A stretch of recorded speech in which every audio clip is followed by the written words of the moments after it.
Welcome to Shardcast, the Brandon Sanderson podcast. We're a bunch of mega fans giving you the news discussion and, of course, a whole lot of opinions about Brandon's works and the Cosmere. I'm Eric, and joining me is Ian. Hey, I'm Windrunner. Also joining us is David. Hey, I am Windrunner on the forums. And from what feels like 1,000 years since you've been on Shardcast, which is not really because you were on the Secret Project things, a few of them, is Grace. How's it going? I am Gator-girl, Herald of Gators, and we must prepare for the coming desolation after my return. Yeah. Yeah. Points for trying. And lastly, but certainly not least, is Evgeni. Hello. I have once again been delegated to the bottom of the pile. Where is Rachel? Okay, Batman. Tone it down. Great. But I have been. I was hoping, by the way, that once you did the she hasn't been here for a long time thing, I was hoping that Grace would do a Herald return type thing. Oh, okay, great. So why'd you do Batman then? So the plan was to do just a regular, hi, I'm Argent, hello, and once again, and then I go deep. Yeah, and then it just turned into Batman with indignation. But as is often the case, I randomly, spontaneously turn into Batman. Okay. I'm Chaos, and the intro's going great. And I'm told that you have show and tell, Evgeni. I have very little show and tell. I'm not gonna. Okay. So I love that you had it on display in the background. That's called foreshadowing. Cool. So this is the Reckoners. Oh, okay, cool. The sequel to the Reckoners board game. This is Steel Slayer, the expansion. Yeah. Oh wow! I didn't even know there was a second one. I forgot there was a game. It happened like 3 years ago. It's been in production hell. I see. But so I'm just showing off a little bit of the art on the box. I'm not gonna. I guess we have. Is that this is Regalia and Limelight. Yeah. Good old Limelight. I spent $200 on this because they draw pretty things. I don't remember how much I spent on it. It's still in the box that I can just barely see from where I'm sitting. You should definitely play it. Oh, not yet. I haven't even played the base game yet, but it was a Brandon-related Kickstarter. One day we'll stream some games. The base game has a little booklet that's like 30 pages or whatever called Untold Epics, which gives you like dossiers of the different It's meant to be like David's thing. Yeah. I've always meant to go through that and like add information to the Coppermind because I think that's a very easy way to... Is it actually canonical though? That's a good question. I'm not sure. I think Brandon wrote those. Maybe. Possible. Did he? He didn't. I know for House War, he didn't write those. No. And that was like they were kind of like, I guess it could be. Like, I don't think that's in the wiki. No. But there are some facts from Mistborn Adventure Game and the Brandon parts that are definitely Brandon. That's fair. Yeah. Mm-hmm. Anyway, I've never done that, so doesn't matter. Cool. All right, today, friends, long awaited. This is one of those episodes that ever since we got Rhythm of War, this was like on the list for me. And it is time for us to talk about the Heralds, the Desolations, the Oathpact, the Everstorm. We did a series of 2 episodes on the Heralds and Desolations long ago. I think pre-video, 2018. Yeah, that sounds about right. I think it was 2018. But it was definitely before video. And we talked about all that we knew from the Heralds in Oathbringer, because we got a ton in Oathbringer. Rhythm of War definitely shook some things up. That's if you listen back to that previous episode, well, we definitely got some things wrong, but we wouldn't have known how complicated things get. And so that is what we're going to talk about today. July 12, 2018 is when we did Nice. the hour and 50 minutes. Yeah, but there were 2 of them. Not for the Heralds. Yeah, but there's also an Oathpact one. Those are like two combined. Because I think we recorded them one after another, but we just split it up. Yeah. Can't tell. We don't know what shirts we were wearing. Because it's free video. 6.9k views on the Oathpact. Oh yeah, that's a popular. Or as I like to call it, the Oathbringer Chapter 38 episode. Yeah, right, exactly. Yeah, exactly. Exactly. It's a great chapter. No information about the fused existing before they had surges. No information on that, which is still a crazy line, by the way. Top comment by Grace. Oh. This podcast makes me want to create a Heralds and Fused game.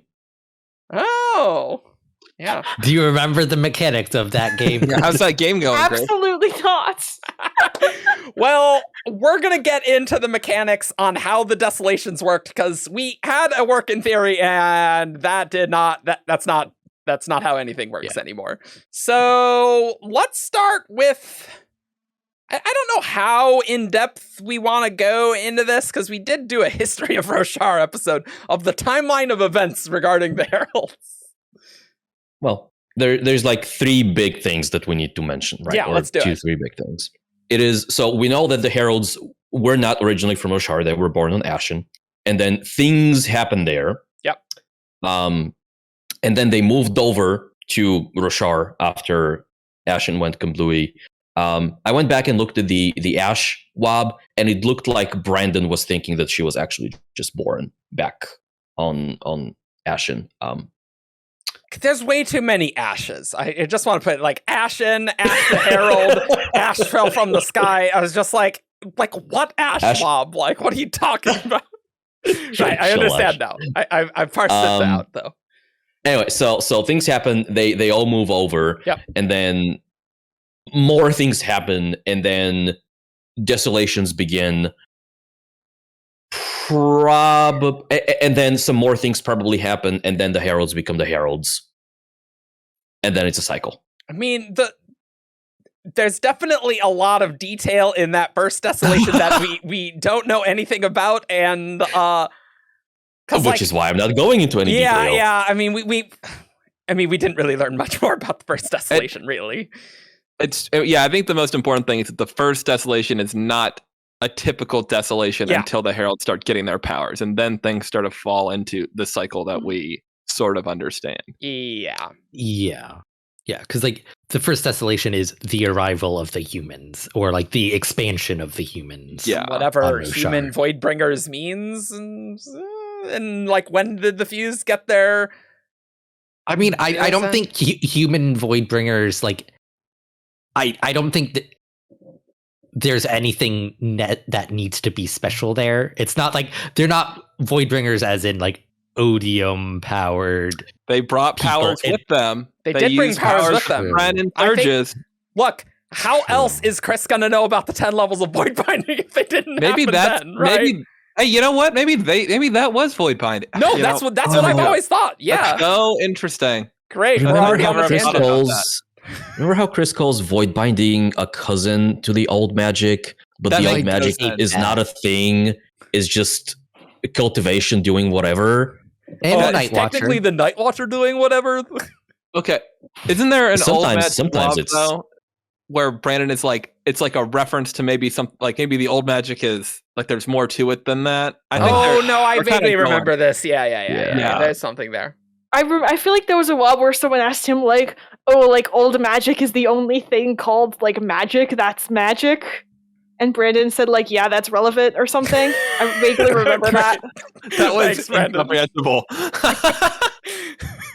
Love relevant things. I love when people ask Brandon an unclear question and he responds with an unclear answer, and we go, all right, let's pick through this. That is also me paraphrasing a WOB that I'm pretty sure exists. Yeah. It's like, how do we put this on the copper mind of like, I don't even.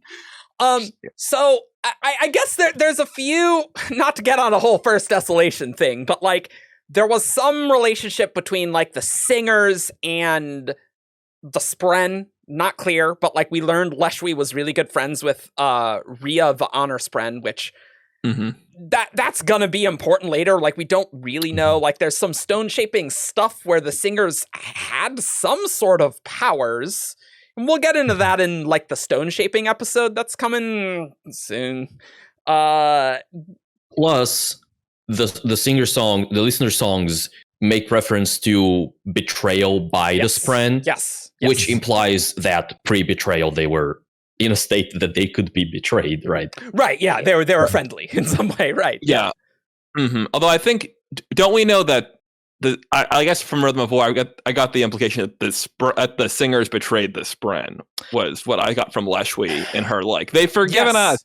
Oh no, because there is a thing in Lasting Integrity where like they were saying that the recreants was worse than what the singers did. Mm-hmm. And so I think maybe the listener song is, from their perspective, they consider the Spren betrayed the singers, but from the Spren, maybe the Spren think that the singers betrayed them in some way. Yeah, and it's been 7,000 years. Yeah, right. Yeah. Yeah. Because I think it's... Because whatever the singer started doing, like, I don't think they were very, like, anti-human. They weren't anti-Spren, but the Spren were like, yo, what you're doing, not okay. And so, like, singers view that as a betrayal. Spren are like, they were doing some sketchy stuff. Like, we're gonna go help these innocents. Yeah, it was like the humans started doing stuff, and then the singers responded with something, and the Spren didn't like it, and so the Spren went to help the humans, and the singers were all like, oh, you'd help them, our enemies, instead of us, the people you've been friends with for ages. Well, it's a but bit even still, Leshwi though, like Leshwi at least believes that they betrayed the Spren. Like, so it can't just be they both see it differently. Like, at least some of them. Yeah, Leshwi is also like sort of a decent person, so it's like I believe like she would like be able to tell like, yeah, no, we did some not so great things, whereas like the orthodoxy are like, no, we were totally justified. Mm-hmm. But she's not like anti-odium either, you know, like she doesn't see odium inherently as a bad thing. Like she's not like some sort of like honor side person, you know, she still is. Yeah. Regardless, like this is a subject of much discussion that I think we're not even going to get in Stormlight 5 with the first Desolation. Like I feel like Stormlight 5 has got plenty. Maybe we'll get some more hints, maybe. But somehow we went from the humans being the Voidbringers to odium elevating the fused, and that the Heralds needed to go to honor to sort of deal with that and seal the fused to Braize, right? Mm-hmm. Yes. And if I recall correctly, that was a time when the fused most likely did not have access to the surges. Or didn't realize they had access to the surges. Or weren't using it, yeah. For those of you who don't remember, the Stormfather in Oathbringer chapter 38, great chapter. We did an episode on it. We did the episode on it. Said the fused were dangerous even before they commanded the surges. I was like, that's just so weird, because I always picture like their powers being inherent to their cognitive shadowness, but I guess not. I don't know. You know, it just occurs to me. You know how we found out relatively recently in the history of the Cosmere that the fused have kind of two ways of using the surges, kind of a passive and an active. Yeah, right. Mm-hmm. Yeah. Yep. That's very new for sure, because we didn't really know any of this crap in Oathbringer. I wonder if the Stormfather is referring here is the active use, right? Because by itself, let's say Odium approaches a bunch of, I think the Stormfather says, oh, there were a bunch of angry dead spirits, and Odium goes there and like, hey, I can return them back to life forever. Asterisk. And that happens, and the powers he gives them is the passive, the heavenly ones can fly, and the deepest ones can swim through rock and things like that, which are powerful, right? But they're not as game-breaking as some of the other abilities that we see that they have. And then later on, they find that, we can actually make use of this void light that we have for more dramatic and more powerful effects. And that's when the tide starts turning even harder. Yeah. And also, the fused are dangerous because they've had thousands of years to practice at these surges. Yeah. At the beginning, they probably sucked at using these abilities. That's fair. I would say that I think that most of the fused seem to use their passive ability predominantly, with the exception of the Pursuer. Like, the deepest ones are usually just doing the passive sliding. The flyy ones are normally just flying. They're not lashing. Right. So I don't think they become that much more dangerous when they use their active power for many of the brands. But my thought has always been more like Odium invests the fused, and they can be reborn. And either A, they have the potential and they don't realize it. And what happens is, in the same way that the Spren mimic the powers of the Heralds, the fused see the Spren and the Radiance doing stuff, and they're like, hey, do you think we could try something? Like, do you think we could do something like that? And they learn how to do it. Or B, Odium is like, oh, I'll just give you a little extra bump to keep up with them, and we're doing an arms race. Sure, yeah. Okay. I personally like the idea that it was not an intentional side effect of creating fused. It was like the surges are an inherent part of the Rosharan magical ecology almost. And at some point, like, witnessing all of these people discover the surges in these different ways, they were also one of the ones who sort of discovered that they had the surges as a byproduct of this. Yeah, maybe we need a fused episode, because honestly, we could dig into that a lot with their abilities, and so maybe I got to put that back on the schedule with the fused stuff, because there's kind of. I was gonna say, wasn't it there already? It was, but I think I removed it. But we did sort of get a comment from Brandon that Stormlight 5 is probably getting delayed. We thought about doing a news article, but like that gives us some more time, right? That's from Stormlight 5. Yeah, I mean, it's very unclear what that time before the Oathpact was like with the fused, and presumably they were trying to fight the fused and they were just being reborn, and like the Oathpact is the solution to that problem, right? Yep. But like, it's still so weird with the humans being the Voidbringers, but then the allegiances are just very strange, and I'm very interested to learn what is actually going on.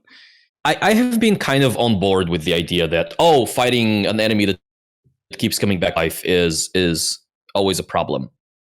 But now that I think about it, if the fused don't have powers at the beginning, then the fact that they keep coming back, so they still have to possess bodies of singers.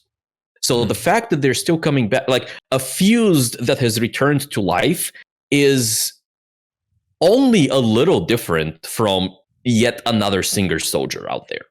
I don't agree with that. Yeah, why not?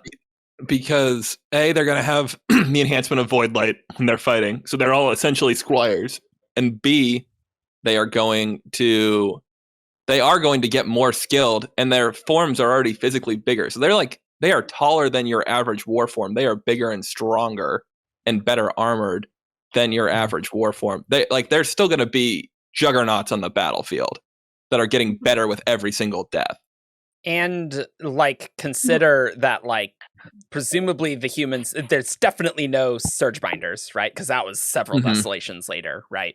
At least more than 2, no I feel like. Yeah, no radiance. Yeah, I guess that's fair, but like, clearly the Heralds needed to exist for them to discover it's like, oh, we found something new and then weird, right? Yeah. But so like, yeah, I could see the fused being still dangerous in that sense when you don't have any Herald abilities or Radiant abilities, right? Like, the power level is just much lower on Roshar at that stage, right? Like, now, yes, that seems laughably weak in a way, right? And it's also a morale thing. It's like, we keep killing these people and they keep resurrecting themselves. Like, that's not a sustainable. The Voidbringers just keep coming back. conflict. That's kind of actually that Vorin mythology, right? That the Voidbringers keep coming and coming and coming, right? For 99 Desolations. Eric, I want to talk about you thinking the allegiance thing doesn't make sense for a second. Okay, yeah. I think you are not putting enough your stock in the idea that these are shards with different motivations from the immortal factions. I think it would make sense for Odium to play both sides as a method of drawing honor out, because his goal was to kill the shards. Yeah, sure. I'm just like, when did the humans stop following Odium versus the singers following Odium, and how specifically? Yeah, see, I'm still of the opinion that Odium influenced things on Ashen, but I don't think he was influencing humans actively once they made the trip to Roshar. I think he still could have been, but in my head, I don't think about the humans, the the Ashenite humans, as being as devoted to Odium as, say, the modern day singers in Fused are. I could see Odium being a thing that they know about, and some people like Yashar are in contact with them, and maybe he's granting some of them powers, but I can see them coming to Roshar and being like, hey guys, messing with this guy is what blew our planet up. We're not as interested in being allied with this faction potentially. Yeah. I do want to just say, Evgeni, the Stormfather makes it pretty clear that the Fused were dangerous before they command the Surge. Let me just read what he says. It's very clear what he's saying, right?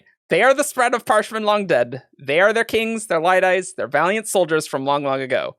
The process is not easy on them. Some of these spren are mere forces now, animalistic fragments of mind given power by Odium.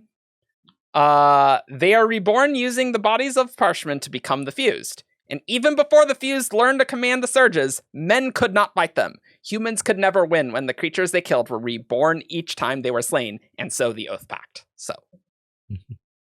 I agree that it's not an overwhelming thing. I think there could be a huge fear factor where they're just freaked out by this, and they're we have to do something, we have to overreact to this almost and create the Oathpact.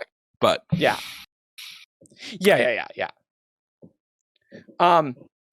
I would want to see what makes them such a concern, because Herald flashbacks. Yeah. Yeah, right. Yeah. So many info. Because I don't think they're that much more powerful than Warform. Well, I mean, you also have to consider that the Fused are probably super pissed, and also not insane at that stage, right? And keep coming back over and over, and they feel immortal. That's pretty terrifying to just be I can just be ultra aggressive. I will come back and I will just kill you and hunt down your entire family. And what are you going to do to me? I'll be back.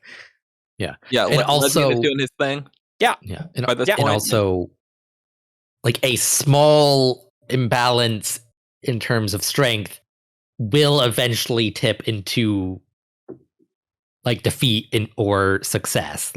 Sure. Especially if that slight imbalance is immortal. Yeah. And keeps coming back. Do the Fused need to eat? I don't. Just I think they do. I think they do, because they still have to go to the bathroom, and the 9 are sustained by void light in their pillars, and they make special reference to that.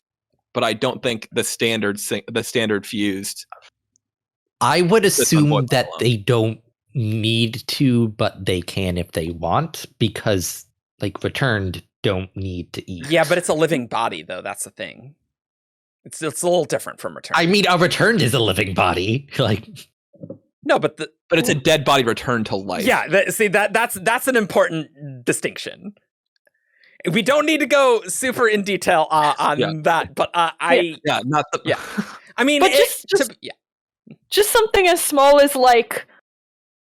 I won't eat. I'll just sustain myself during void light during this fight, and then die is not needing to worry about supply lines anymore. Huge advantage. Yeah. I actually thinking about that. The Fused wouldn't need to worry about insanity before the Oathpact. That would be terrifying. You can just practice exactly how to kill your enemies over and over again. And you have infinite tries, or at least they thought so. There's obviously a long-term cost to returning. My main question is, I wonder if the Regals existed yet or not. Because a Regal versus a fused with no powers, that is perhaps less impressive than... Oh, that's a good point, actually. But like, what state of Void Spren and Odium investing Roshar? Like, there's a lot of weirdness in how much. Like there's there we have no idea. We have no idea how to say, right? Maybe we should start talking about the actual Desolations, right? With the Heralds, right? Because I think we got to go into the mechanics of the Desolation, right? That's should we start with like the founding of the Oathpact? Like, should we say? Yeah, no. Yeah. Because what happens there is that Ishar and the 10 Heralds go to Honor, and I believe the Stormfather says something along the lines of they ask for this oath, yes, more or less, and Honor grants them the Honor blades and their powers, and presumably they have made some contract with Honor, and then Ishar is the one to use his bondsmith abilities to forge the Oathpact. Because he's already a bondsmith before getting the blade, right? So he would know. So he's got some past with that. So that is when the Oathpact comes into existence and our normal cycle of Desolations begins. And that does make sense given the end of Rhythm of War, how like Dalinar and Odium can't like really make a deal regarding the fused, right? It seems like like the shards can't really deal with that, and more like the humans need to. So it makes sense that a shard would need to be like, Honor can't do this for whatever reason, and so we the Heralds need to do this. Well, that's a little different, right? Because what Odium says is, now with the Everstorm, I can't lock them away. Oh, I from guess that is true, because the Everstorm does change things. Yeah. We're going to talk about that too. I think in the past, theoretically, Odium could have kept the fused souls on Braize. I guess that's true. You're right. You're right. I think that has to do with stuff like Odium's tone becoming one of the true tones of Roshar. Yeah. Like, I feel like that, like that is a change. Is that before he would have been able to like draw them to his realm, but now they are as connected to Roshar as anywhere else potentially. Sure. I think it's specifically the Everstorm that's the pickle here. Yeah. Well, that's what I'm saying. Is I think the Everstorm is what made. That's when it happened. Is when Odium became part of Roshar. That's interesting. That's my belief. I've always been under the impression that it was whatever Baido Mishram was doing. I think both of those are really good candidates. That's very interesting, because I can't say I ever really had any theories for that. Could have been around Baido Mishram, or like right after Honor died, maybe. I don't know. Like, I want some details about what happened when Honor died. That's what I want. It's a big event. Maybe we find out in book 5. No, we'll just keep saying that. Honor, and we'll get a third of that. Honor dies in the middle of some field out in the middle of nowhere. By Feverstone Keep. Just drops the body. Nice. And there's like waiting there to punch one him. person who sees him. It's like, dead shard, let's go, punch. And so with the Oathpact, the Heralds needed to physically go to Braize. Go to Braize in some way. I don't know what that specifically means here, but they go to Braize, but the thing they didn't realize is that the fused can just torture them, and if they break, then they will be let back into Roshar.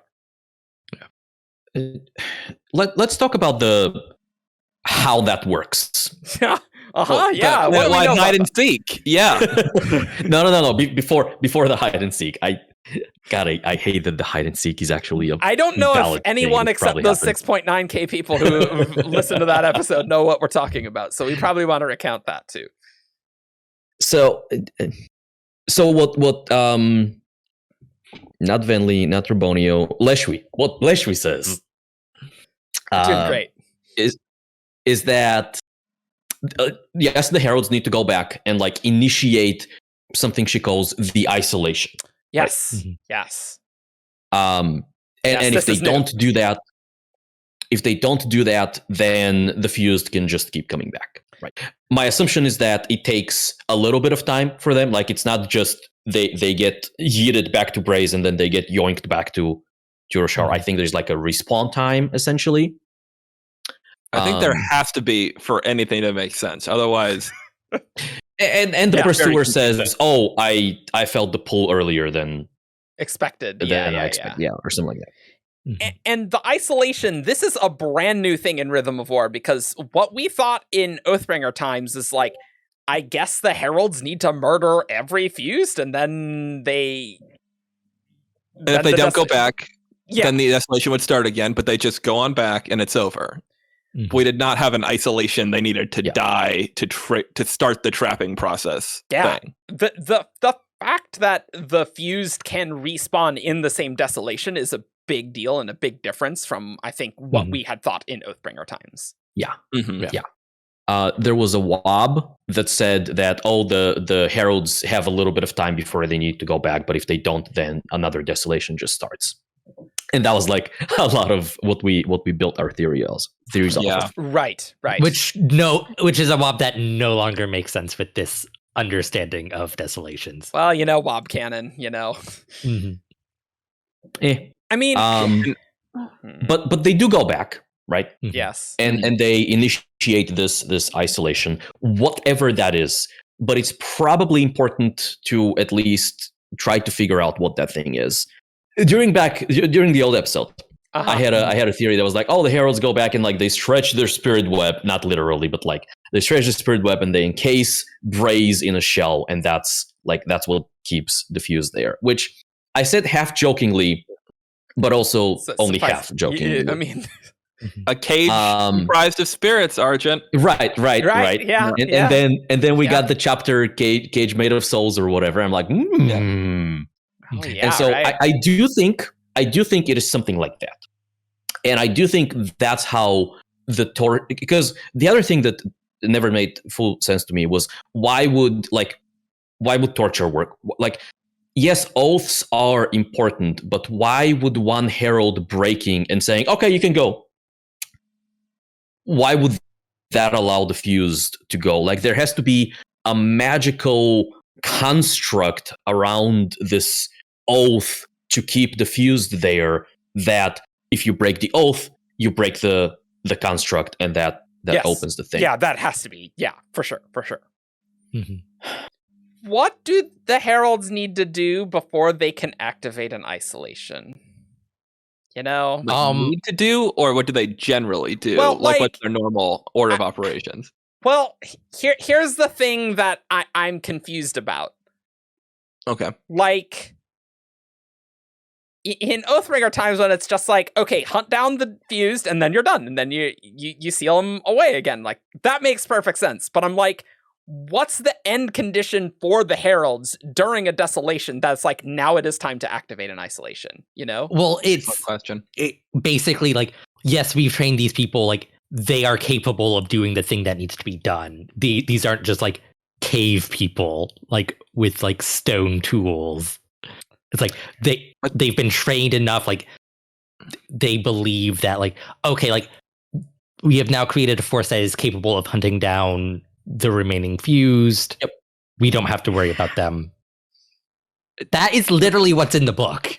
Okay, no, but to me, the way that it is told by Leshwi sounds more like they get them ready, and then it's time for the big fight, and the Heralds go, "All right, guys, good luck," and then they die, and they leave the humans to kind of fight the desolation. Is what it sounds like more to me. Oh, okay. And to me, that doesn't make a lot of sense with the early desolations when it was mostly the Heralds and there were no surge binders. And I'm right. Yeah. No, but we also know that Talon has a reputation of like picking unwinnable battles and winning them and dying in the process. So like they are obviously fighting in the actual like big battles. And they're not just training montaging. And I think the other thing, Ian, with what you said that doesn't quite gel with me is we see the aftermath of two desolations. We see Nohadon, and they're like, humanity is completely broken at the end of the desolation, right? It's not like, we built him up and we're set and ready to go to hunt the rest of the fuse. They're like exhausted and like nearly like dead, right? So that doesn't, I don't think that is contradictory at all. Because like we are getting to them to the point where they will survive. It won't be pretty, but like if we take any more time, like, because like at this point, like the fused and Odium's forces are also building themselves up. Like there are battles going on. Like it's not like, we are like building them up independently of anything else that's going on. Like, they're building them up while at war. It's a balancing act, right? Mm-hmm. The Heralds come back and they have a little bit of free time to like start training people and gather and whatever. And then the Fused start coming back. I don't know how much later, but probably no more than like, somewhere between days and weeks later. I can't imagine the Heralds have that much free time. And then wars are starting. And so the Heralds have to balance, okay, we still have to train these people and we still have to teach them things that they have forgotten, while also like creating weapons and fortifying things through soul casting and stuff like that, while also fighting off the Fused that just keep coming back, while also fighting big war. And like, the more time the Heralds take each desolation, the more Odium's forces are going to just overwhelm. Like, they're not going to overwhelm the Heralds, but they will overwhelm like the rest of humanity. Mm-hmm. And so they have to like do a little bit of training, do a little bit of defending, and then at some point go, okay, if we stay any longer, the next wave or the wave after that of Odium's forces will start killing more of us than we kill of them, or we'll tip the balance. Can I read from Rhythm of War chapter 14? Just. I bet we're looking at the same passage right now. Yeah. With the go ahead. Yeah. So Venli's asking, I thought in the past you were exiled to Braize once you died. How could he return, he being Lezian, to hunt the one who had killed him? And then Leshri goes on to say, you mistake the cycle, simplify it. We were only locked on Braize once the Heralds died and joined us there. Until then, there would often be years or even decades of rebirths during a return, during which the time the Heralds would train humans to fight. Once they were confident that humans could continue to stand, the Heralds would give themselves to Braize to activate the isolation. The Heralds would need to die for this to work.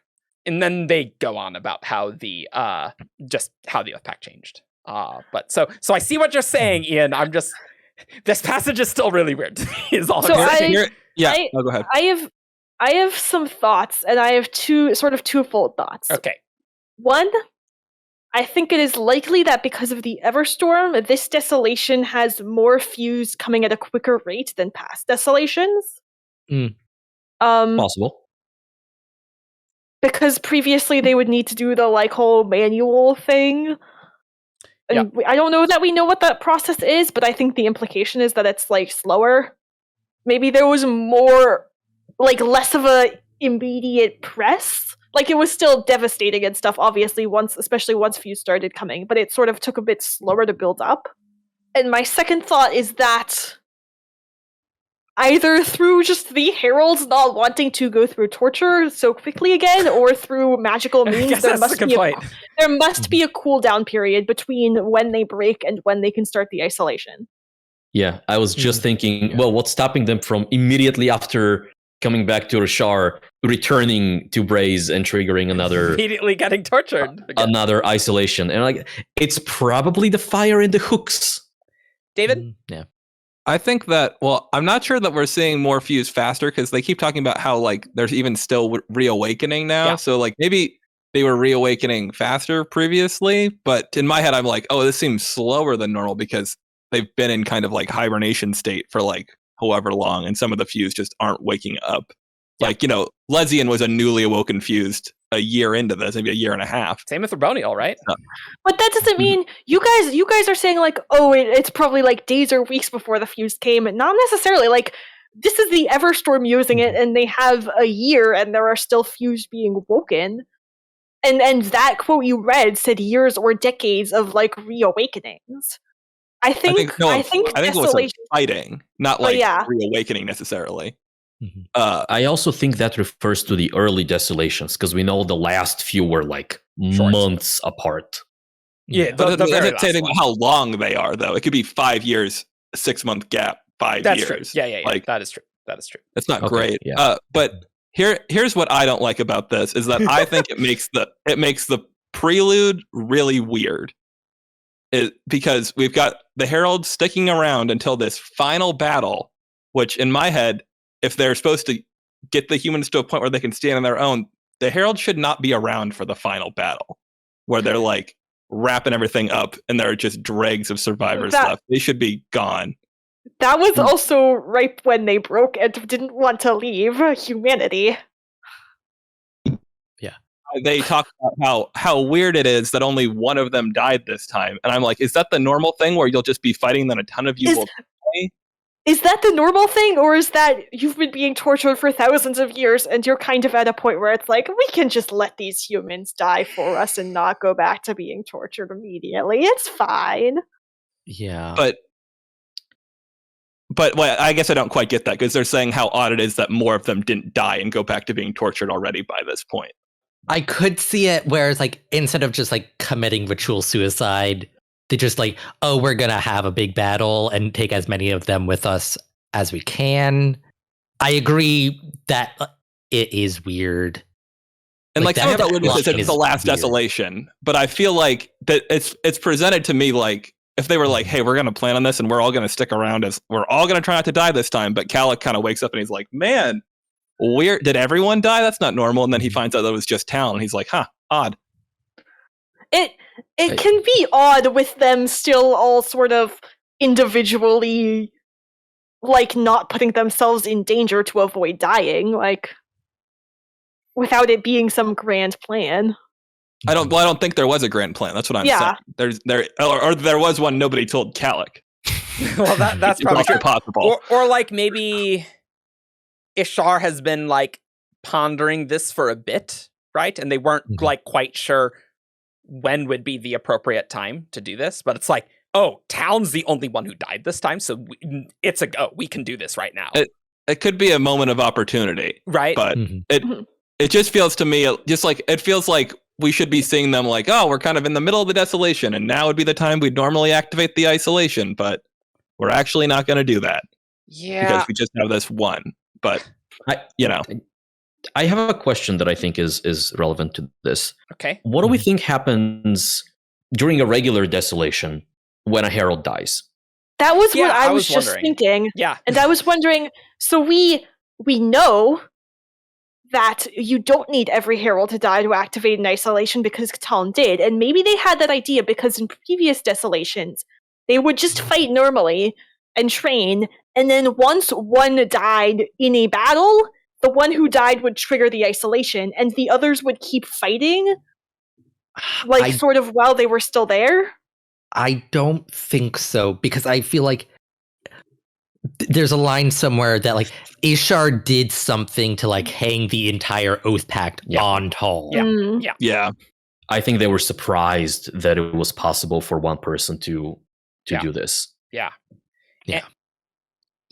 So, Evgeni, is your question like, can the heralds go back during a desolation if they die? Is that basically it's part of the question? Yeah. When they die, are they stuck on Braize? And so the thing that initiates the isolation is, well, eventually we run out of heralds on Roshar, either because they just die in battle or because they choose to commit ritual suicide and go back. Sure. Or are we doing this leapfrogging thing where Fuse die, they go back, they return, heralds die, they go back, they return, and then until we hit some kind of equilibrium? I feel like the heralds have to.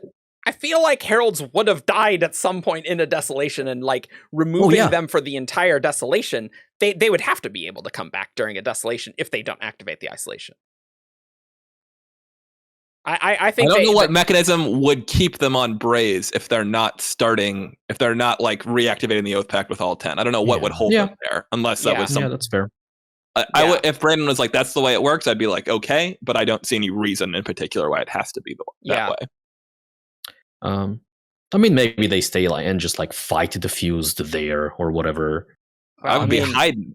You don't want to be in the Fused hands when the isolation starts. I would not be stabbing souls. I mean, we should probably talk about Braize in a bit, unlike how, again, that works, like when they're on Braize, because like what form are even the Heralds in? But I do have another isolation related question though, and it seems from Rhythm of War chapter 14 that the voice, the fused, once the Heralds activate the isolation, there are absolutely still fused around on Roshar, because Leshwi says, oh, once the isolation happens, Leslie immediately kills himself so a human doesn't. So, like, clearly there are fused still around. So that's just... Yeah, I think about it like them pulling a net up, and so then they start catching the fused when they try to come back from Braize instead of just letting them flow by. Because at that point, they're no longer immortal. Once they die, they're dead as long as we're concerned.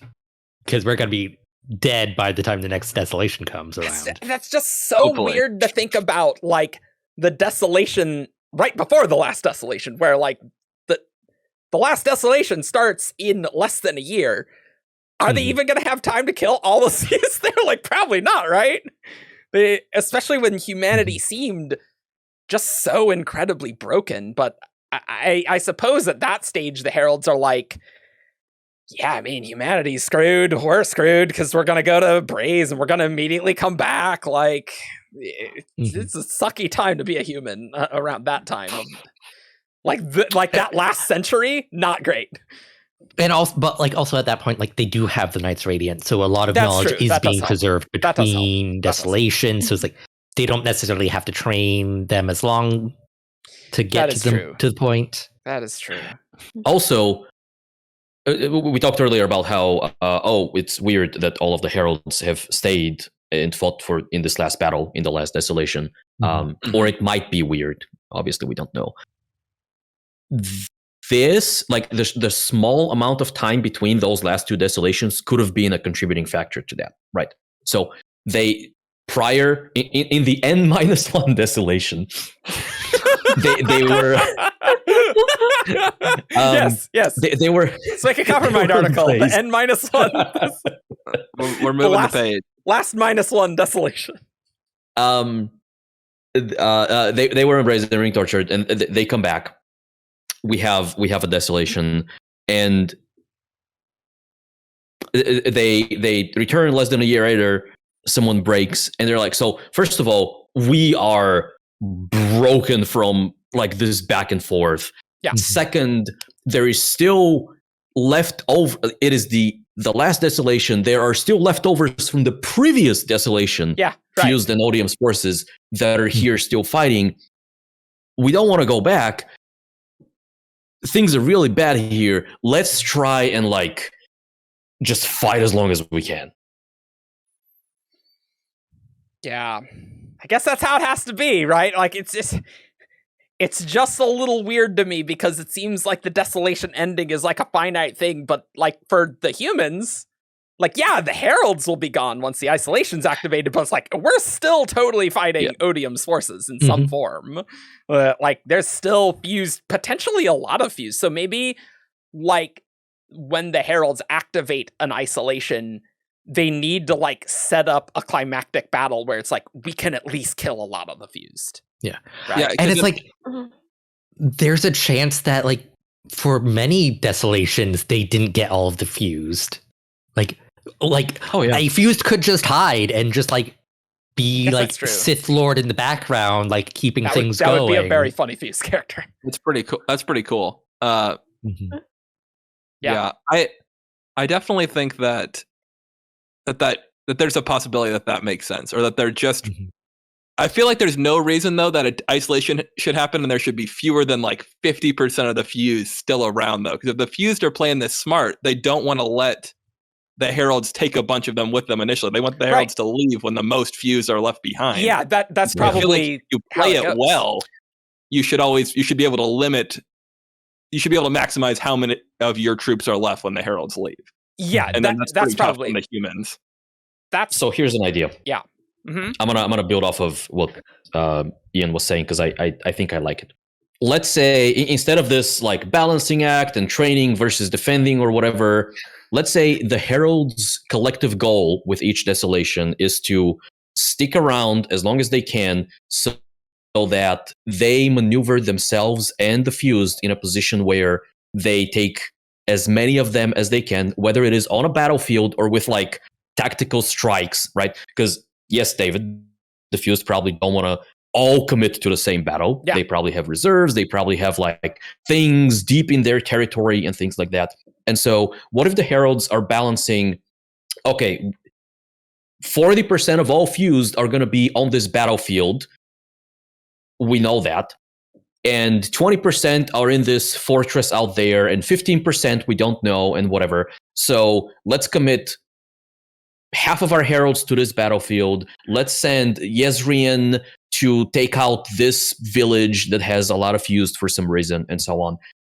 And so they strategize in such a way so that they take the highest number of fused they can in the smallest amount of time possible, and then they're like, okay, we gotta go. Yeah. And depending on how long it takes to resurrect the fuse before the Everstorm, it could be like, all right, so like we can take out enough fuse now to get the queue to be resurrected to be like a year long, and then we have a year to like just push and take out as many as possible to maximize the number. Yeah, I don't. You want this big. Yeah, I don't know if it's like a year long. I like the intent of what you're saying, though, right? I think that's the game they'd be playing. I will say that I don't think what we saw in the Prelude Desolation looks like a bunch of tactical strikes. They were all in one battlefield fighting within walking distance of one another, except for the ones that can fly, I assume. Yeah. And this one might be special. This one might be different. Like maybe sometimes it is, for sure, it's different, but yeah. You know what just occurred to me? On Braize, the Heralds run away from the fused. But when the fused are on Roshar, the fused try and run away from the Heralds because you don't want to have too many of the fused die all at once, right? Yeah. Because like that is probably the overall strategy of the fuse, and might be a reason why the fuse never attack Urithiru, because it's like, if the fuse just go for Urithiru during a desolation, the Heralds are just going to be there and like try and take out as many of them as possible. Like you wouldn't want big dramatic strikes. You would want a huge amount of smaller things, right? Oh, I just want to ask quickly, because quickly on this podcast. Are we sure that once the Heralds start the isolation, you actually have to kill the fuse to get them back to Braize? Or is it like... Why wouldn't they do it immediately then? Except for like, the they get vacuumed. We know they sort of feel a pull towards Roshar. Why can't they just feel a pull towards Braize through like connection spiritual mumbo jumbo? That feels almost like how when we see like a cognitive shadow, like in Shadesmar, they feel the full pull to a beyond.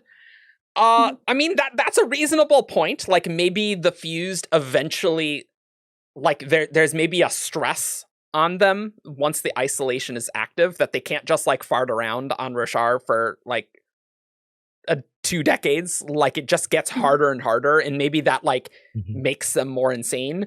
But then that still somewhat begs the question of when do you activate the isolation? And in that case, it seems to come down to the Heralds just like, yeah, I don't want to be tortured that quick, right? So mechanically speaking, this feels weird to me. David? My observation would be that when we see Nail and Edge Dancer, he talks about how there have been pockets of Void Spren that have escaped being trapped in these things. And so I feel like that's probably the mechanic that does happen a lot of the times. Like, how would you get a Void Spren to go back to Braize afterward? They don't get killed like the Fuse. They probably do get drawn back in some fashion. But I don't think it's impossible to resist if they have found pockets of Spren that have not gotten caught in this isolation before. Oh, that's an interesting point. We don't usually talk about that part of Nail's monologue. We usually talk about the bridge and stuff, but we don't usually talk about the pockets of Void Spren. Ooh, boy. Everyone, listeners, are you enjoying like the nitty-gritty, like, oh yeah, these are the tiniest details. Let's go. That's this show. we haven't talked about the greater power of the surges in a long time. Yeah, and we're That's probably book not 5. That's going to be in book 5. Yeah. So okay, Argent, you think my drawing them back feels mechanically weird, but here's my thinking. Like, this Oathpact was made with a bondsmith's power, and bondsmiths deal in connection. So I think it would make sense for somehow the mechanics of it to be like the isolation somehow like creates a connection to Braize or something weird like that, or like a connection to the Heralds and their actions or something. So I think the main reason I don't like this is because the Oathpact does not involve the fused directly. It is something between Honor and his Heralds, as per Wab, and I think the book also says the same. So I can justify the cage made of souls holding the fused back because it's like a quote unquote physical barrier that prevents the fuse, but there's no like magically mechanical thing that prevents them other than just, investiture, blocking investiture and stuff like that. Mm-hmm. For an effect like the one you describe, where it's a big pull, it's a big suck. Yeah. I think it needs to be like there needs to be an active thing that does that. So when Lezian is being returned to Roshar at the very end of Rhythm of War, I think that is like someone is actively pulling him, right? Mm-hmm. And I don't think the Oathpact can emulate that without it involving the fused in the first place. See, okay. So I'm trying to think about how the fused work in order to figure out how I think this works. So and my understanding is that the fused are kind of like any cognitive shadow, and this is going to be a lot of speculation just from what. Well, on this podcast, no, they are connected to Braize. Yep. In the same way cognitive shadows are connected to a location, and it is the physically putting them in a singer's body that allows them to leave the planet in the way that like Kelsier can't. Yes. I'm with you so far. Sure. Yeah. Right. Yeah. But there's something weird in there is like before the Everstorm, you could temporarily pull them from Braize long enough to get them in a singer's body. And that is the mechanic that is being blocked by the Oathpact, I guess. And then the Everstorm bypasses the Oathpact because it bypasses that mechanic. That's where I'm at, I think. Like the thing I don't like about this is that one, I don't think the like cognitive shadows being tied to a planet is necessarily applicable in this moment, because it's like Kelsier only had started getting issue once he started getting into interstellar space, being within the same solar system. But there aren't. I don't think there's as much of a pull. And also, the fused were born on Roshar. They are connected to it. There aren't any other planets in the Scadrian system, so I don't think we can say. There are. Well, technically there are, but yes, but Brandon, I'm pretty sure there's a WOB that said like they were getting into interstellar space.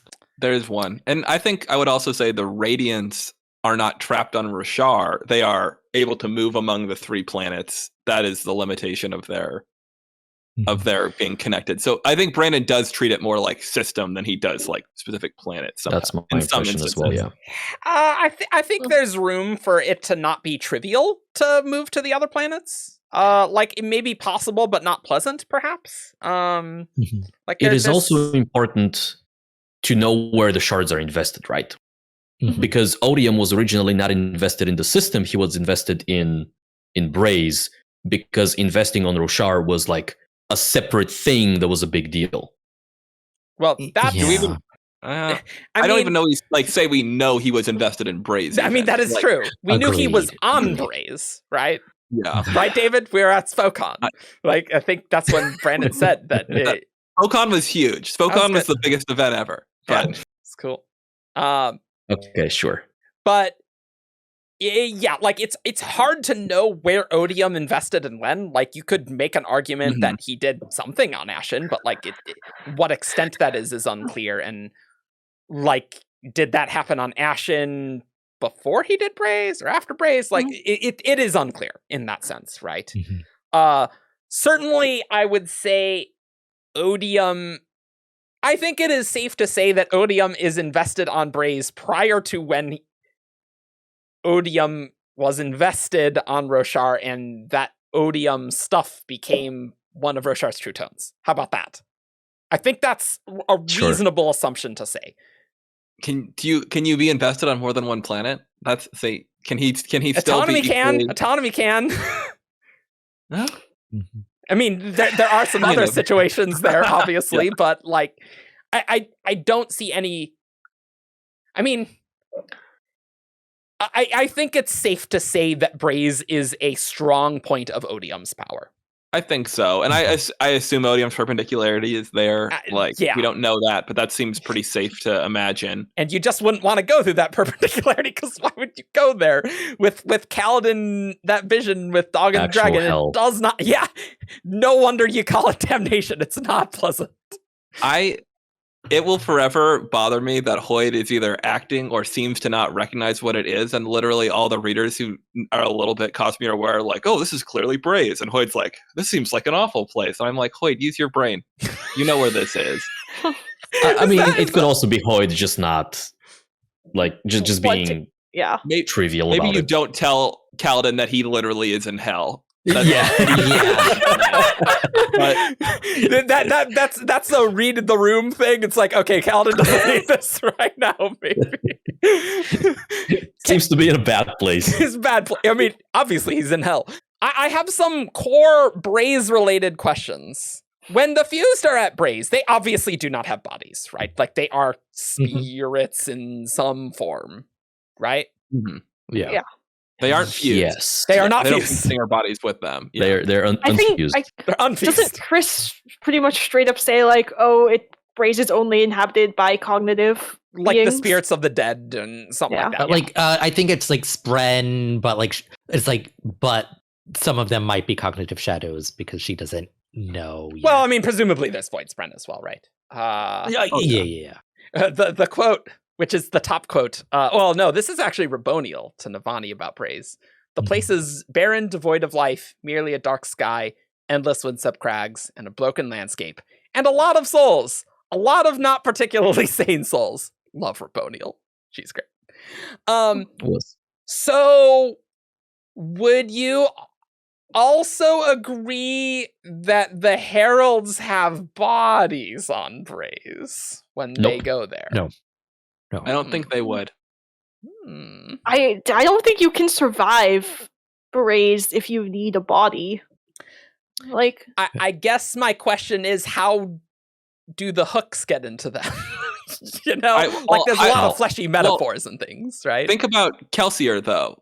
Unless they have, and then there's maybe an argument that should the Heralds have been able to learn how to ignore this pain by thinking about it and realizing that this isn't real, maybe they should have been able to figure that out. Who knows? Mm-hmm. But when it talks about how they're tortured repeatedly, in my mind, they don't get new bodies every day. They're probably torturing their spirit bodies. Okay, souls. sure. Okay, yeah. Sure.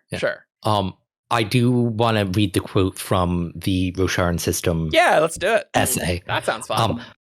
Farthest out of the three is Braize, which, despite being cold and inhospitable to men, is home to an ecosystem of self-aware splinters. The local parlance would call them Spren. I believe it's possible some of these are actually cognitive shadows, but research here is difficult and dangerous, so I will hold back on theorizing for the moment. Oh, that's interesting. Okay. Crack theory.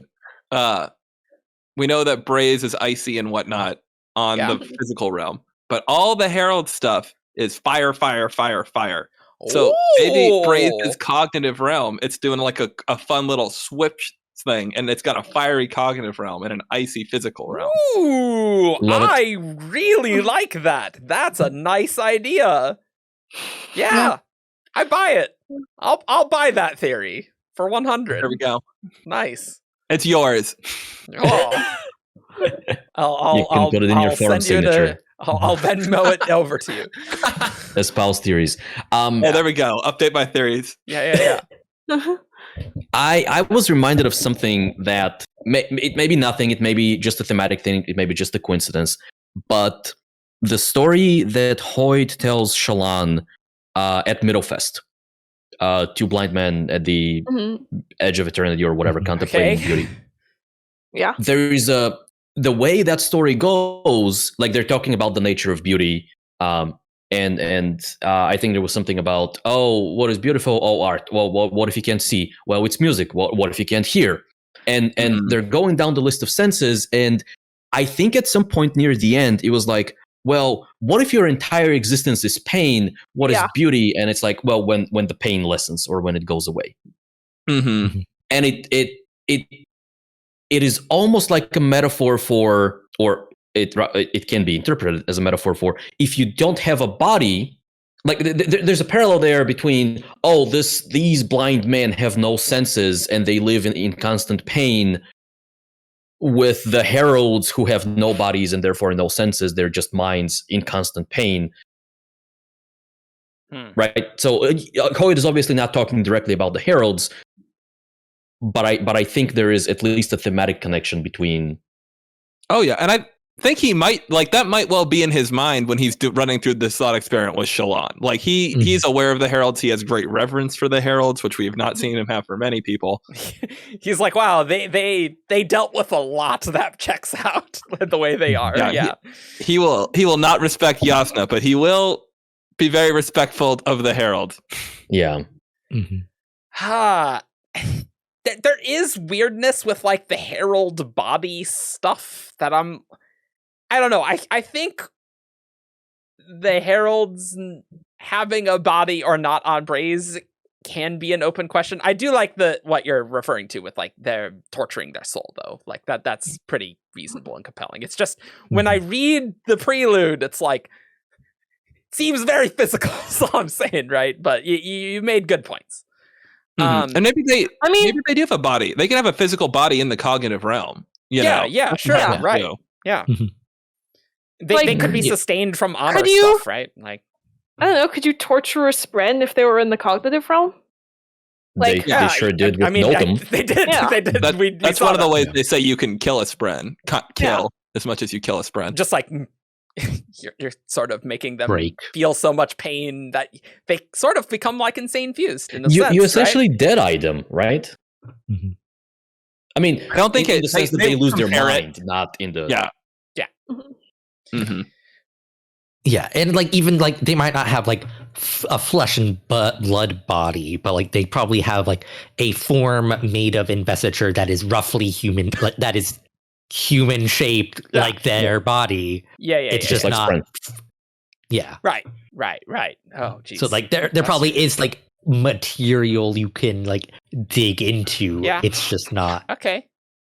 Makes me think about Kelsier when he gets out of he's not holding preservation anymore, and Ruin is pissed at him because he tricked him and he like almost destroys him, and Kelsier kind of like comes to and he's like almost pulling himself back together because he's almost torn apart by Ruin. Yeah. And so much of this is also probably going to be perception based, and maybe there's a strong element of like psychological torture of the fuse just constantly telling them you can feel pain enough that they are like forced to believe it. I mean, they've got thousands of years of torture practice, so yeah, I bet they're pretty good at it when it's like that's their ticket to freedom. Like, I mean, what other activity are you going to do on Braize? Yeah. The it is like torture.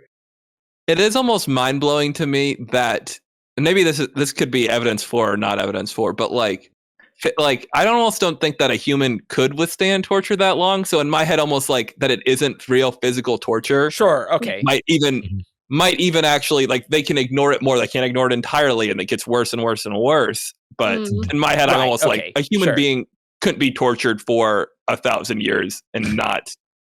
Like, yeah, the Heralds are in really good shape, actually. They're not in bad shape. They're in excellent shape for what they're like, all things considered, they should have gone insane a while ago. Yeah. To be fair, the Heralds going insane is completely believable, and 2, they actually did really good, even though the Oathpact plan was not a good plan. Like they did their best, and honestly, they did a pretty good job. Isn't there a comment about like can't they share the pain too? They can. They do. Through the connection of the Oathpact. Yeah. I think inherently they do. Yeah. I also object to the idea that the Oathpact wasn't a good idea. It was an excellent idea. It's not a sustainable idea. Okay. That is a fair and reasonable point. So I want to talk about the hide and seek game, because we referred to that on our last Herald episode, where we're like, what's going on Braize? Are the Heralds just like trying to run away from the fused, and then the unfused, right? Because they're not fused. They're just spirits. And to be fair, I actually do like the term unfused. Like, I've never heard anyone say that before, but like, it doesn't make sense to say that they're fused at that point. Like, doesn't make any sense. You gotta make it. You gotta make it like weird camel case, though, like lowercase u. Oh, 100%. Yeah. Of course. Yeah. Or you can do both. No, you can also do like capital U, capital F. Yeah. Okay, that like works soul too. forgery. That works too. Yeah. So do we still think that there's the hide and seek game on Braize where the Heralds are trying to run away from the unfused? I don't see any reason why there wouldn't be. They would 100% try to hide and avoid torture. Must be harder if you're on Braize's cognitive realm. Because wouldn't Braize's cognitive realm, like, if it's all rock in the physical realm, then this would all be ocean? Ocean Not of fire, necessarily. Eric. Ocean of fire. Oh, But it could be, yeah. Yeah. So I don't believe this. Okay. But with the whole cage made of souls, I wonder whether they even have a humanoid form in the cognitive realm, or if they literally just like spaghettify their cognitive form to form a shell around the, and so it's less hide and seek and more diffused are poking holes at their prison, but their prison is made of soul flesh. No. We're all thinking no. Any barrier, I think, is spiritual in nature. I don't think Yeah, they you're probably spaghettify themselves into cognitive realm. And they'd be if they were like giant magic cage bars in the sky made of heralds, they'd be torturing them right away. They'd be like, there he is. You know, it's not like there's no like avoiding the torture. You're just there. Because there is a reference to them avoiding the torture, right? Yeah, when one of them gets caught, they get caught. They get caught. They get caught. Yeah. Okay. Also, I feel like that would be noticeable at some point, and Tris would have mentioned that as like in your tour of the Roshard Realm, like see the giant bars made of Well, she couldn't because it's been gone for 4,500 years. valid. They're still there. Big bar. There's just one big bar, just one giant bar. Yeah. But he's on the opposite side of the planet, so she can't see it. Yeah. Can you imagine like early Rasharan astronomers like looking through their telescopes? They're like, what the heck is that? But it'd be in the cognitive realm. It wouldn't be in the physical. Maybe sometimes things bleed through, Eric. Sure, It is interesting to think though that this is the first planet that we'll see that almost has nothing in the physical realm perceiving what the physical realm looks like. Everything exists in the cognitive realm. Yeah, while I do like your like ocean of fire thing, I do think there is mostly on the physical realm. Wait, you think? I'm sorry. You think what? I think like the fused and spread mostly hang out in the physical realm. Oh, to be I don't quite think honest. that, but okay. Because it's like the just like the way like Chris phrases that description is like. I guess that's true. Because like she's not referencing the cognitive realm there at all. It's like she is referencing like the physical realm is cold and inhospitable. But like, hey, there's Spren there. But there can be Spren there. You know, like she can know that there's Spren there without saying that they're in the physical realm. She's just describing the physical realm and saying, "Oh, there's Spren there." Well, and I mean, usually she could also refer to like the actual Spren, and then the fused like are over on the other side, mostly. On the other side of the planet, or like on the other side of. Oh, okay. I was like, I guess maybe she on can't the dark see side of Braize. Obviously, Yeah. everyone knows about the dark side of Braize. Yeah, and also like in order to see what like the physical realm there is, like she would have to enter like the subastral and like That's probably a very bad place to be. And also, considering you really don't want to walk to Braize because there's a frickin' giant barrier storm around Braize's cognitive realm. Okay, but Everstorm stuff. But Chris has probably been to like Elantra or like Cell, so I feel like the barrier storm is probably small. Okay, that's fair. Compared to getting got a Cell. cognitive umbrella. That's She's fair. just like good to go. But I was trying to do a segue here, okay? Oh. Like, new but old of design, baby! It's the barrier storm. It was the barrier storm all along, obviously. Satisfying answer. Like Actually, I was like, a satisfying answer, yeah. Yeah. Like, it just never was used in this specific way, but, like, could have, I guess? Mm-hmm. Do we know anything about the barrier storm other than it exists? No. And the Everstorm is a splinter like, of it. Broke off from it. Ooh, a splinter. Ooh, baby. Nice Oh word. no, I used the word. You did. You did. Is it a splinter, sliver, or avatar? It's an avatar of the well, okay, here's a question.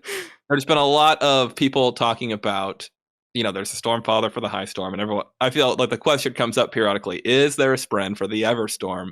Should there be one? Will there be one?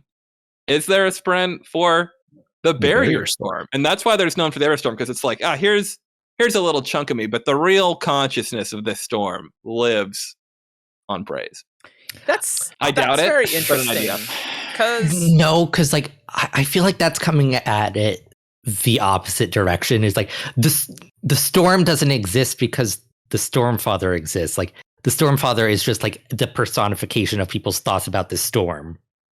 And like also Honor rode the regular high storms for like that like they refer to him riding the storms, and I think one of the fuse says that Odium rides the storms like Honor once did, right? But I think the Stormfather's been around though. He wasn't always what he is now, but I think even back when Honor was riding the storm, the rider of storms is an old thing. That I agree with. I'm just not sure how long it takes for that sort of spren to manifest in a way. Yeah. That's valid. Yeah, it's like there could be one for the Everstorm eventually, but it's like the Stormfather exists because the storm exists. The storm doesn't exist because the Stormfather exists. But a storm exists, so shouldn't there be something forming? That's what I'm saying. Like, there is a storm. Theoretically, but like it's not going to be a thing for a while. Potentially. Like, it's not going to be relevant to book 5 at the very least. Well, sure. Well, but we got a long time to go. Ian, we got a lot of years on the Cosmere ahead of us. That's just like starting to get to the point where like everything has a spren.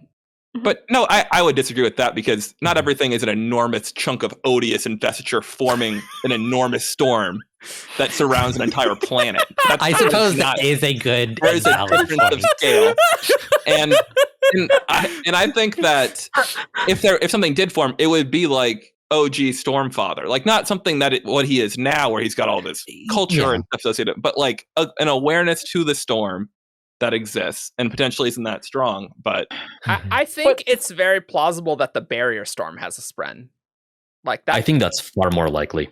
Yeah. Though question as to whether cognitive events could get something like that, because like I feel like things in the cognitive realm are shaped from people in the physical realm's perception of it. And if they're in the physical realm, then they're not perceiving the cognitive storm. Does that make sense? Yeah. Yeah. And also, there's no one. There's no one on Braize's physical to perceive anything to like. So it has to be.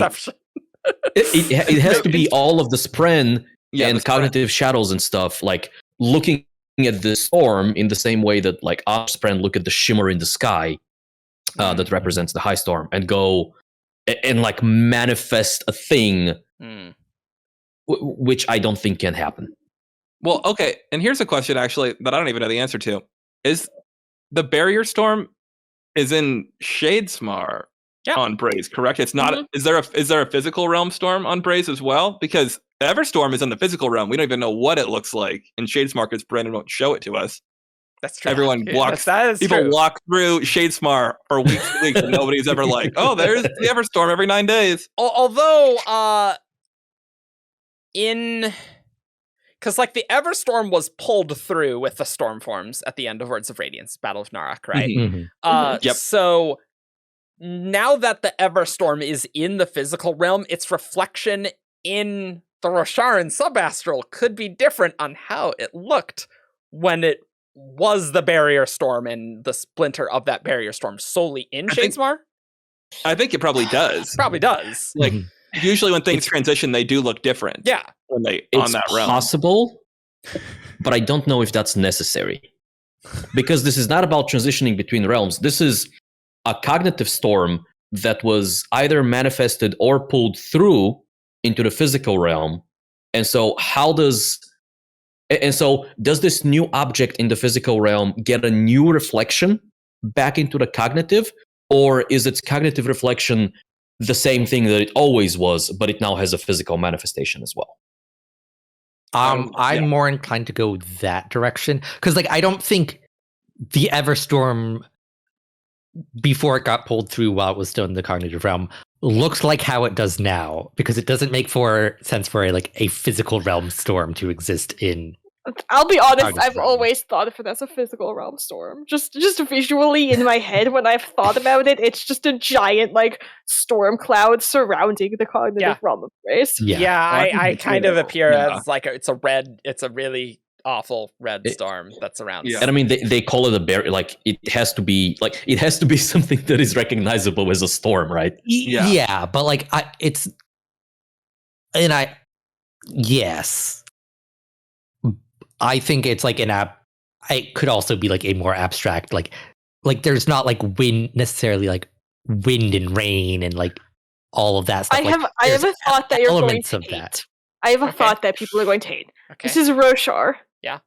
Rosharans use words to mean I already very hate broad things. And the only real reference they have for storms is the high storm, the weeping is just soft rain. So what if it's not really a storm, but because it's Roshar, they call it a storm because Rosharans call things broadly, and it could just be, for all we know, a giant tornado that just circles the cognitive realm super quickly. I think so. I looked up where barrier storms referenced. Raboniel says it. It's actually right before the not particularly sane souls line, which I totally forgot. I think Raboniel knows what a storm is, and if she says it's a storm, yeah. But it could be a plasma storm. We don't know. Storm could mean a lot of things. That's fair. So it's I don't think I think the Everstorm is a physical manifestation of whatever it was in the thing. And there are common elements, but it's not a human bringing their body into the cognitive realm. It's there's a difference there. Okay. So, how I know we couldn't possibly have an answer to this. How long has the barrier storm existed, everyone? Let's place our bets. That feels like an Odium thing. I don't think that existed before Odium showed up. So, and that's the biggest evidence that I think Odium is invested on Braize. Yeah, because the Everstorm is Odium investiture, right? So that's just a crap load of that. I think it happened after some undisclosed period after Ada Nauseam visited the Rosharan system. Great. Thanks. Yeah. Okay. Well, Ian, you are correct. You're correct. I'm 100% confident you're correct. See, you say that, and then we're gonna find out it's this. It's actually pre-Ada Nauseam beforehand. Yeah, it's pre-Ada Nauseam, and Odium just co-opted it. Yeah, that's some sort of crap like that. It's the Dawn Shard that's different. That's actually the barrier storm. It was the storm. The Dawn Shard is the barrier storm all the way, and that's why Akana has its totally different barrier storm because of the Dawn Shard. I was gonna bring that up. Way out in left field here. I think it is a natural part of the Braize ecology. I think there are some strange, airflows going on that just sort of naturally cause storms to surround the cognitive realm. There is also a storm in the physical realm we see with Kaladin. At least there's slow motion lightning or something. I don't really understand what's happening. Yeah. But what he sees is really like, I think the really slow-mo weird. lightning is like Moash playing horror movie director and like messing with his dreams and visions. Mm-hmm. It's so crazy how complicated Odium's plan is to get the Everstorm to Roshar. Like, there's the barrier storm, removing a chunk of it, and then we're getting agents of some kind to get Spren to go to that storm in the cognitive realm. Get those Spren and gemstones. Bring those to the physical realm. Get those Void Spren out. That's how you get the Void Spren there. Yeah, Ulim. Yes, it sounds like a massive pain. I agree. And then just get enough storm form to do this one specific thing, which is weird that they have legends about storm form being able to summon a storm if there's so many prerequisites, but sure, whatever. Night forms, Eric. Night forms. So- Let's have the night forms guarding a prison. It's not like they can those see the two of freaking them, future or anything. Sure. Yuri Allen and whatever the other one was. Yeah. Are Yeah. I think the storm. I think what the storm forms did with the Everstorm is a new application of their regular powers. I think they have the normal power to like manipulate the weather. I think storm forms are Storm from X-Men on a small scale. And then what is new here is that they're not just summoning a storm. They are interacting with this other storm on the other side in the cognitive realm and manifesting that instead. So like, I don't think that is the only purpose of the storm forms. I think they're just like a void form of power like any other. well, and they do have. You can. I mean, it's a small scale, but you could call it controlling the storm. They do like ignore storm winds when they walk around and just like are pretty like they manipulate the storm on a very small scale, just personal. And Eshonai is able to like summon a tiny storm in her hand. Yeah. I don't know if that would still work now that it's not in the cognitive realm though. I would love to ask Brandon that question. That's Now, a good because I question. kind of assume it was what she was doing was just pulling a tiny little bit into the physical realm. Oh, okay, It's sure. not in the cognitive realm anymore. Can they still do that? Oh, I didn't think like she was pulling through like. I think she was just doing like normal stormform stuff there. I don't think she pulled through a part of the storm. Oh, I disagree, but that's also could be possible. It's kind of a little. It's cool. It's not very useful if that's what. But Well, like on an individual basis, no. But like summoning lightning, attacking, like besieging a human city and throwing a storm on top of them to wreck with their vision and wreck their defenses. I don't think they can pull a storm in normal circumstances. You can shock someone you dislike every time you shake their hand. Yeah, I agree. honestly, Always that's ecstatic. very useful. Yeah, I agree with those things and that's a storm power. I just mean that I don't think that now that the Everstorm exists in the physical realm, I do not believe that storm form are capable of summoning a small localized storm or pulling the Everstorm ahead of schedule to them. I see. I don't believe that's possible. Oh yeah, like definitely not. Like it was definitely unique circumstances. Like I think they could like create like a very small scale storm, like working in concert. Because like we also have to remember there were like thousands of singers, like or It'd listeners. be really cool if they could do that. That's Yeah, I think it's like I'm writing that down. I never have questions for Brandon. I'm interested in this. Yeah, I definitely think it's like in order to do the cool things, like requires a number of storm forms that is not always feasible to Unusually large. Yeah. It would be cool to see if the other Regals could do team up moves like that, but that's really off on a tangent now. But also part of the reason why I think it's storm forms that do this is like it is the Stormlight archive. Brandon is going for a certain aesthetic for these books. There's got to be a lot of storm things. Sure. I do want to circle, in all seriousness, circle back for a second though and say, do we think that the I forget the name of the city, the Amian city, Akana. that the Akana barrier storm is tied into this at all, or do we think that's just something else? Because in my head, I'm like, that's kind of Yeah, I definitely meant it as a joke, so now I will, because I was just memeing. But I'm not. No, I know, no. That's an yeah. interesting thing to talk about because, like, hey, here are barriers around places, and it gets disrupted by the Everstorm coming through. Like it's, it doesn't. That's why people start being able to come into. It's not 100% gone, but it is getting messed with by the Everstorm, is my understanding. I just feel like Lopin or like some other people would be like, when they do go through the barrier storm, it's like they're not like, this feels odium-y at all. It's like, this is a bad storm. So what I'm not thinking it's odium. What I'm sort of imagining is like almost like if there is like a rhythm of barrier storms, the one around Braize is being sung by the tone of odium, and the one around Akana is like being sung in the tone of like honor or cultivation or something. Mm-hmm. And that's like another thing. It's like maybe cultivation was like really like, I don't want to get to the Dawn Shards. I'm gonna. Oh, it's cultivation's barrier storm. Nice. I don't think there is a rhythm of barrier storms. I just needed like a good analogy, it's and possible. that is That could be. It's possible. That could be book 5, Rhythm of Barrier Storms. Get rid of Night of whatever sorrow. It wasn't good. That was a terrible name. That's a bad title. That's a bad title. Yeah, please don't name it that, Brandon. That's what is? I don't remember. It was it's Knights of Woeful Truth. Oh. To be the Way of Kings, but that's not good. Not worth it. That's not the good. palindrome is not worth it for that. No. That's not good.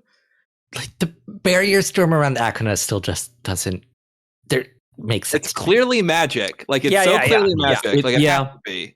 Yeah. So, it is magic. I don't think it is directly related to the one around Braize or the Everstorm.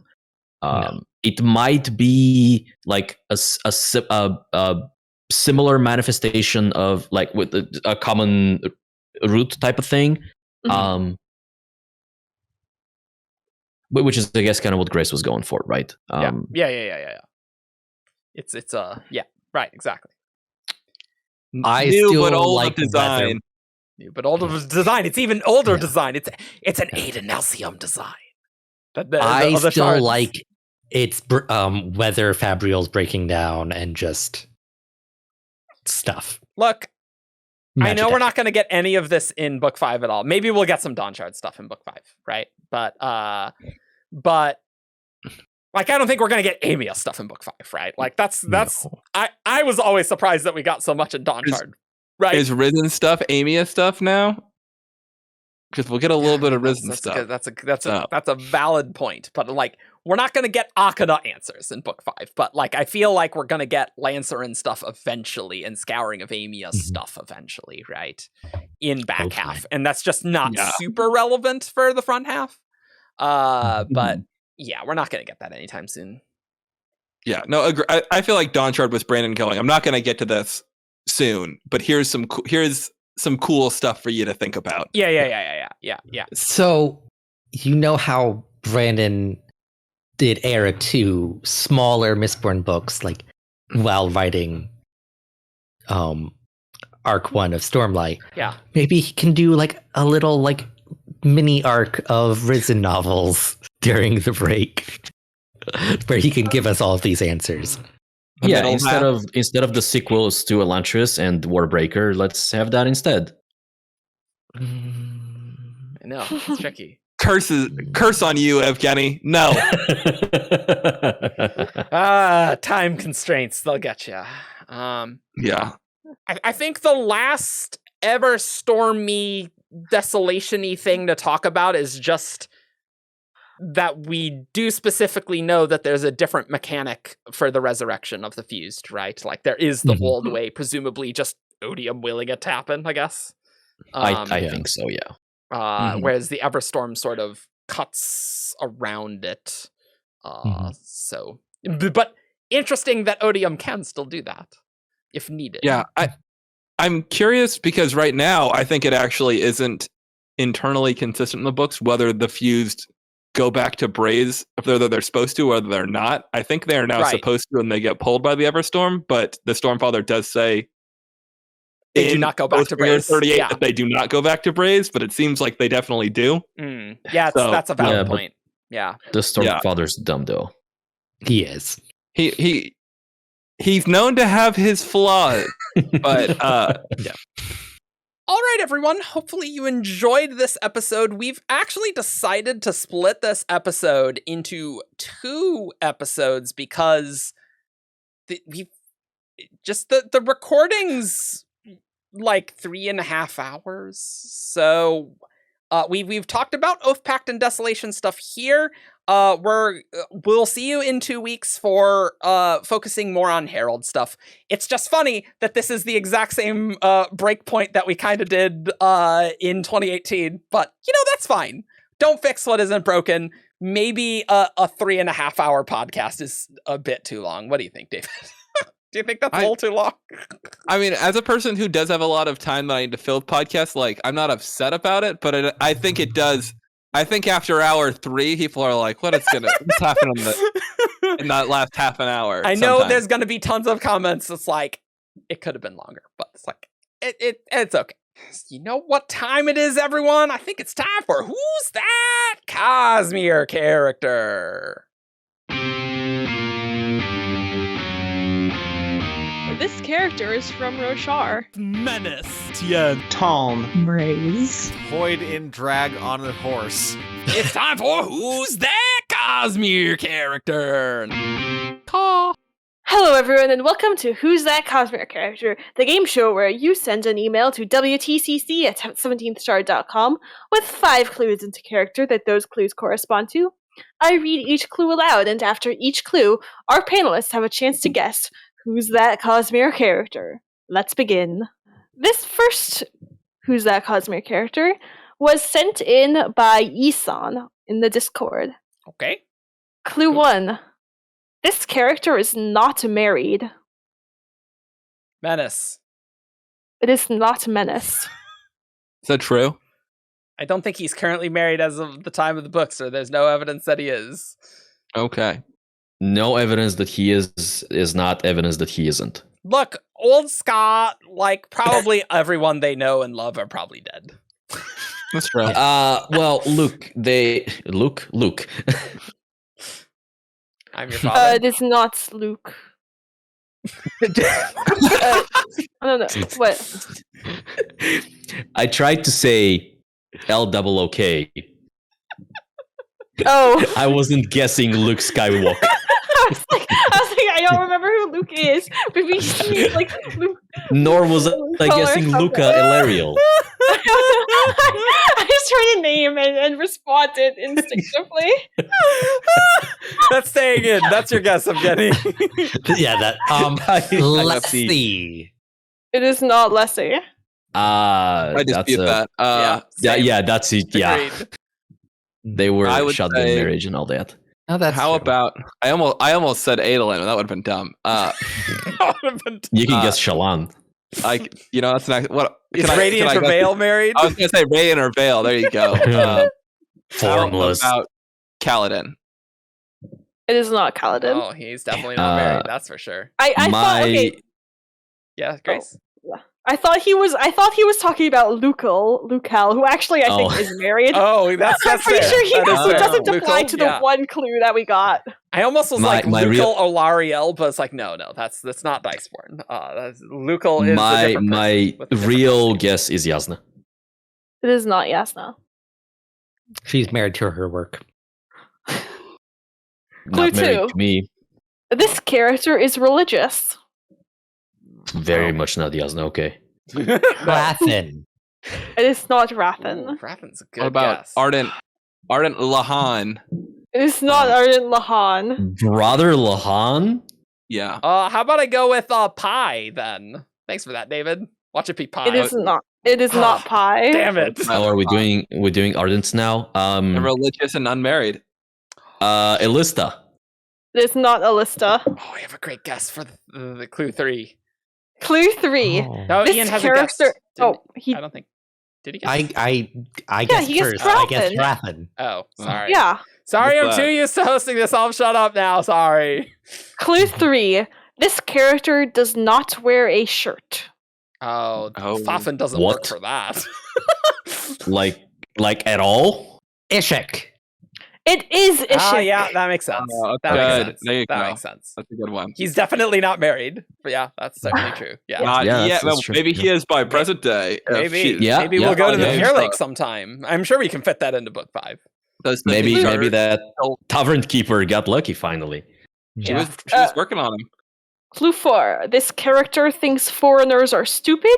There. And clue 5. This character has met Offworlders. Nice. Yeah, I like that. That's good. That's good. And we're just gonna do 2 right now because we've been actually recording for a really long time. And Grace wanted me to pull up this Who's That Cosmere character priority queue, which you can put in if you are a Herald on Patreon. We are behind, but we're recording more, so that's fine. It's still probably faster than regular things. I would hope so. Yeah. And you also don't get tortured there. What's an upside? Yeah, that's true. It's Mhm. not praise. This one is sent from John Carlfelt, and John is giving us where's that Cosmere location? Yeah. Ooh, And- always a treat. I hated the last one of these I did. Oh, was that the one where it specifically gave levels of throne room specificity? versus yeah. Mhm. Yeah, the Mhm. throne room. Yeah. So, I will just say if it's Narak and you say the Shattered Plains, I'm just gonna say no. or like if it's a thing on Roshar, I'm not going to. You have to be the correct level of specificness. The right amount of Fine. Google Earth zoom in. Yeah. Yeah. Yeah. Clue 1, this location was the site of an important confrontation. The Sadius War. Reddick Camp. Shaw. It's not the Sadius War Camps, but it is Krennic. Again? Are you sure this is not the same thing as no, before? See, it's actually really funny because John specifically said, you asked for more, where's that Cosmere location? So I figured I'd try for a rematch after my last one, but the same clue 1 to 2 was guessed right away. Sorry, John. Okay, that's pretty funny though. Oof. Thanks, Ian. Couldn't have done it Got without that you. one, Ian. Yeah. I'm not even mad. I'm just disappointed. Oh, don't be too hard on yourself. Oh, I'm not disappointed in myself. I had barely What even are- what begun are- thinking about that. What are the other clues? Oh, sorry, you're right. Yes, there's other clues. Clue 2, this location is easily recognizable from a distance. Clue That 3 is the same thing that yeah, because he we said did that he did before. the first 2 clues are the same, but the next ones are different. Oh, okay. Yeah, this is a different one. It's not the same submission. This is a rematch of a previous one. the clue 3 and 5 are different. Clue 3, this location is not in the Rosharan system. Clue 4, this location is known to elicit strong memories. And clue 5, a main character chose this hill to die on, but also to aspire to power. These are like even the last 3 clues are almost the same, but they're not exactly the same. Anyway, we got a clue 1. Sorry, John. Maybe send it a different location. That feels Try different so location weird. next time. Yeah. Like the first one was it elicits strong emotional reaction, I believe. Yeah, I don't know. And the last one was still hill to die on. I don't know. I don't remember. That was solidly like before March. So I don't have any recollection of that Yeah, whatsoever. Pre-March. Pre-March. So you can come to 17shard.com for all your news, discussion, theories, and fun that you could ever want. Lots of discussion on the Heralds and more. or the Oathpact, whatever this episode is. I don't even know.